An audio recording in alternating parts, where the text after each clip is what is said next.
So you want to get rich, filthy rich, and you're tired of working for it. I know, I've been there. It seems impossible, right? No work means no money, but if you do work, you just get tired. If there was a job where you didn't have to work at all, wouldn't everyone be doing it? Well, what if I told you could get rich from working at home for little to no effort? All you have to do is pay a small entry fee to make sure you're on board, and then you just search for other investors. That's it. Easy as pie. Nobody else is on this yet, so you better hop on the train before it leaves the station, you know what I'm saying? So how about it? Ready to score big? Well, you shouldn't be. If you took any of that at face value, you just fell for one of the oldest tricks in the book when it comes to business. That was an invitation to a pyramid scheme, an illegal business model that relies on an exponential flow of investors going to a business that usually sells a product that is either cheap, non-existent, or hard to value. The way they really profit is not through product sales, but through fees that are required for people to become a part of the business. You pay a fee to join, and then your job is to sell the business to recruit other people to join as well. When they pay their fee, you get a little bit of their money, and the rest of it goes to the person above you, your recruiter. Then the same thing happens to him.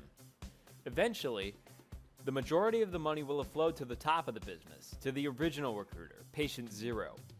They're the one who makes the most profit at the end of the day. And while it still is possible to actually make up your initial investment on the business, it requires a lot of people. And even if you attract that many people to the scheme, you're still not making nearly as much money as the person who started it all. Pyramid schemes can still sell actual products as supplemental income on top of the main one, and that can classify them as multi-level marketing schemes, or MLMs. MLMs are their own business model, separate from pyramid schemes, but there's a lot of overlap between the two. You recruit somebody to your business, they buy stuff from your supply and sell it to the people they know, and they get a bonus for recruiting somebody else to join the venture and do essentially the same job. MLMs are like pyramid schemes, but their focus is more on selling products to people rather than recruitment. Although pyramid schemes aren't legal, and MLMs are, the basic pyramid structure is still in there in MLMs, and returns on investment are also fairly low, which makes the two business models very easy to confuse. Because straight-up pyramid schemes are illegal, a lot of them will put on the MLM mask to fly under the legal radar and sell some sort of product, usually cheap and easy to fake. Placebos, clothing, and beauty products come to mind. Bonus points if you force employees to buy your product in order to sell it. Because a pyramid scheme relies on exponential growth, they don't always work in the real world. A business relying on an infinite stream of cash is doomed to fail. But that's the point. It's not a business that's designed to stick around. It's one designed to get money, and it does that very well. That said, once the cash well dries up at the bottom of the pyramid, you can call it quits and shut down the business. Doesn't matter if your newest investments ever make their money back. They're not important. What is that you got fat stacks and lived the dream they couldn't. Now that you know what you're dealing with, let's get rich quick, for real this time, and get you to building your own pyramid. How do you attract people to invest in such a sketchy business, though? Well, you play like it's not one, in any way possible. You can contact friends, family, and other people that trust you, and personally convince them to join your scheme. Contact a high school buddy in a Facebook message, maybe.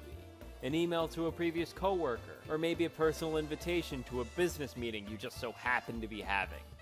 Don't have any of those? Makes sense if you're consciously trying to scam your loved ones. Don't worry, you can take aim at the people best for any business, the gullible and the desperate. Religious groups, young people, and the poor are all business opportunities, just waiting for a miracle to come around the corner and save them. You are that miracle, and you best make them believe it. That way, they'll tell their friends, and boy, do you want them to tell their friends. Now's a good time to bring up how the exponential growth of people actually functions in a pyramid scheme. So here's the mathematical part of all this. Let's say I start up my face mask business because I'm an opportunist at heart. Cheap to make, easy to brand, more relevant now than ever. Best of all, selling an actual product makes my pyramid scheme pass off as a legal business. Production facilities are not too important. I know a guy who can sew and make these masks out of cloth for a price of $20 per 10 masks. I can iron on some trendy designs myself to make my brand stand out a little from the rest. Each mask, with markup, would go for about $5, meaning I profit $3 for every mask I sell. I post an ad on LinkedIn or whatever to hire some people to do my work for me, and let's say 10 people are interested.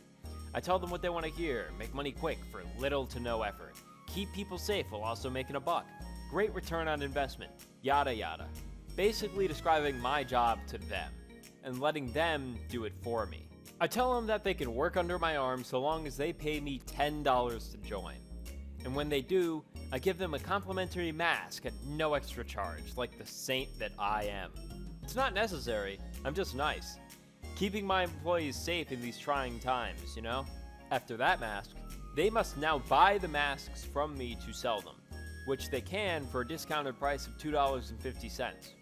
For every mask they sell, they receive a $2.60 bonus.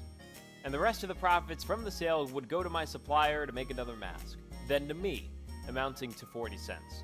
Now, this doesn't seem like a lot, but I'm profiting 4 times as much as my underlings, since they have to buy a mask before they sell it again. Their net profit is only 10 cents. The membership price can now be moved to $10.50, and our employees just so happen to make a 50-cent bonus for every recruit they get, keeping our own profits untouched. 10 memberships, $100, that means I can make up to 50 masks with that investment money. Should my 10 members each get 10 more members, my business would take off really fast, but that's not realistic. They probably won't be using job searching apps to recruit people to the scheme. They're going to contact people they know personally or friends from work or passing. Let's say each person gets 3 people to invest and sells 5 masks, which would be using all of our masks. 10 times 3 is 30 new memberships, each paying $10 to hop on and get their free mask, bringing in a cool $300. With each member selling 5 masks, that means each of them will be making 50 cents, where I've made $2 from their mask sales alone. 30 more masks will be made using the revenue from the mask sale to be handed to our new members. We only need to make about 120 more if both our new and old members also take in 3 each. That'll cost us $240, leaving $60 to pad my pockets with. Compared to my employees, they have each made $2. Now that our pyramid is starting to grow, let's turn this pattern into a couple sequences. The one for members over time is this one, and the one for masks sold over time is this one. I've derived one to estimate the cost that it took to make the necessary amount of masks for new members each round, and when you subtract that from the revenue per round, you get how much I really profited each round. As we can see on the table, we start with 10 total members, then we increase by 30 to get 40 total, then by 120 to get 160 total, and so on. Respectively, 50 masks were sold when my first batch recruited their 30, 200 when the 120 came around, and so on. Let's say we're in this for the super short run, and we consider shutting down at the 5th round of recruitment. We have 2,560 total members and 12,800 masks sold at that point, meaning we have collected $25,600 total from registration fees alone and $128 from our criminally low rate of mask sales. Adding up profits from each round, we've scored $5,100 total from our little mask business. Could we have done better? Yes, but at the same time, what we got was pretty good for our initial investment of $20. Had we been selling nothing, like most pyramid schemes used to do before it was illegal, we'd be making even more money. Could you go for another round? Absolutely. You could go for as many rounds as you want. You'd be quadrupling your profits if you want to run the gauntlet, but that's the thing. You could keep running your business as normal, but as it gets more popular, people may start to catch on to your scheme. Another round would draw 4 times as many people to your business, and should word spread that the business won't be the lifetime investment these guys were promised, you could get sued. And all you've gotten up till this point would vanish. You can avoid it by dismissing rumors or argue your way in court to being a legitimate business like Amway did, but it's all risky. Calling it early doesn't make you less vulnerable to suing, it only makes it less likely. Smaller community, smaller notoriety. Same crimes though, so you gotta deal with that. Whether you're greedy or stingy is entirely up to you. Personally, this is where I'd tear down the company, take my winnings, delete my socials, and disappear. So now you know. My example was a horrible one for actually financing a scheme, but you at least know how it all works and how to finance a pyramid scheme, like in basic terms. There's a lot more legal and financial nuance to that honestly I don't understand yet, but I feel like I've captured the essential spirit of one of the sleaziest business models around. No better a time to be making quick cash from home. So get on out there, kiss your morals goodbye, gather your willing slaves, and let them build their pharaoh a pyramid.